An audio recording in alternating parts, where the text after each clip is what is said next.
Assalamualaikum warahmatullahi wabarakatuh. Alhamdulillahilladzi hadana lihada wa ma kunna linahtadiya laula an hadanallah. Wassalatu wassalamu ala sayyidina Muhammadin wa ala alihi wa sahbihi ajma'in, amma ba'd. Allah berfirman dalam Quran, a'udzubillahi minasyaitonir rajim. Bismillahirrahmanirrahim. Ya ayyuhalladzina amanu kutiba alaikumus shiyam kama kutiba alal ladzina min qablikum la'allakum tattaqun.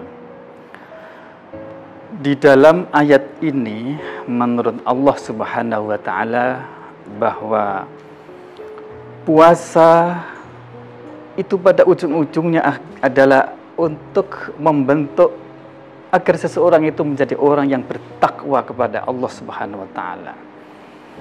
Membentuk menjadi orang yang bisa meninggalkan semua larangan Allah dan bisa menjalankan perintah-perintahnya Allah di dalam kehidupan sehari-hari. Sehingga tidak ada kemungkaran, tidak ada kemaksiatan, dan tidak ada hal-hal yang merusak dalam kehidupan kita.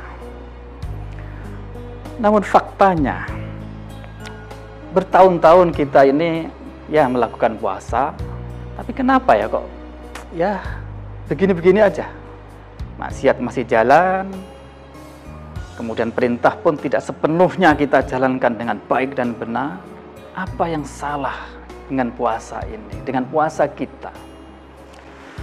Nah, puasa yang bisa menjadikan orang untuk bertakwa itu setidaknya memenuhi dua syarat.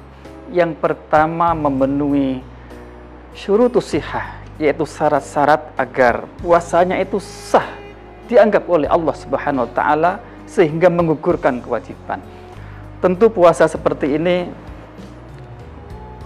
cukup menahan diri dari semua hal yang membatalkan puasa. Tidak makan, tidak minum, tidak bersenggama di siang hari, kemudian tidak memasukkan hal-hal benda ain yang masuk di dalam anggota tubuh kita. Hanya itu. Tentu puasa yang hanya seperti ini tidak begitu banyak pengaruh menjadikan orang menjadi bertakwa. Karena itu harus memenuhi persyaratan yang kedua, yaitu memenuhi syurutul qabul, syarat diterimanya ibadah puasa itu, yang konsekuensinya tentu ada pahala.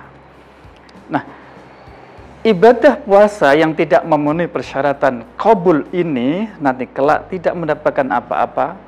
Karena itulah Kanjeng Nabi bersabda, kam min shaimin laisa lahul jaza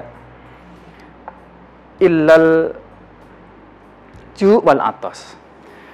Begitu banyak orang yang melakukan puasa tidak mendapatkan balasan apapun kecuali hanya lapar dan dahaga.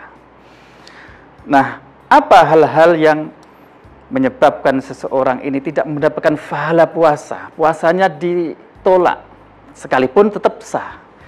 Setidaknya yang pertama adalah ghibah, artinya membicarakan tentang orang lain yang seandainya orang lain itu mendengar atau tahu tentang apa yang dibicarakan itu, hatinya keberatan, hatinya gelo, kecewa.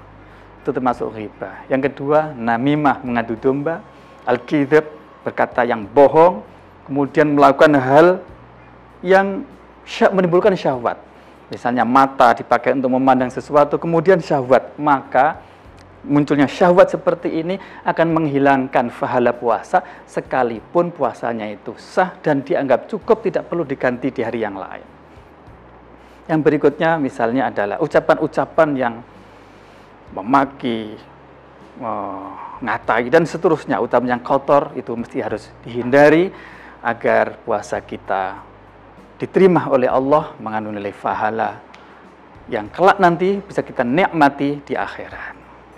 Semoga puasa kita bisa meningkat dan menjadikan kita orang-orang yang bertakwa kepada Allah Subhanahu wa taala. Akhirul kalam, wallahul muwaffiq ila aqwamit thoriq. Wassalamualaikum warahmatullahi wabarakatuh.